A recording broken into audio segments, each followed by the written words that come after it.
Across Canada, getting vaccines into the arms of those in long-term care was always a priority, just more so in some provinces than others. PEI has effectively finished its first round, as has Alberta, with BC and Quebec closing the gap. The reason for the speed is simple. Once infected, care home residents are the group most likely to die. But Ontario, where 40% of homes are now in outbreak, worse than anywhere else in Canada, first wave and now, it's struggling.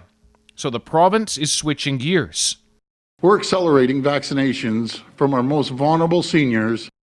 With new supplies temporarily halted, Ontario is using the shots it has to immunize all care home residents by February 5th, moving plans up by 10 days. Each day literally means lives. Am I incredibly frustrated with the rollout overall and the very slow pace and the incompleteness of vaccinating long-term care residents? Absolutely. Ontario has given 292,000 shots, more than enough for the province's 72,000 residents in long-term care. But only about 46,000 of them have been vaccinated.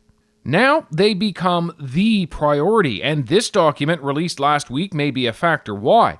It calculated how many more lives could have been saved if Ontario had moved up its initial vaccination deadline for care home residents to January 21st or January 31st.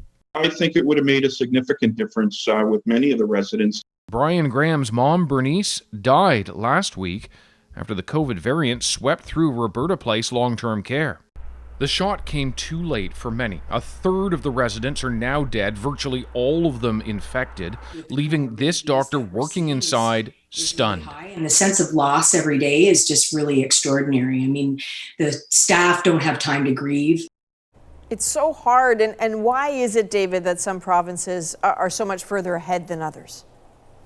Yeah, Adrienne, it's partly size and population. PEI is small compared to Ontario, which is huge, much more logistically complex, but also comes down to choices. So, those Pfizer vaccines had to go in those ultra-cold fridges. Quebec bought them, put them in their long-term care homes, and vaccinated people right there.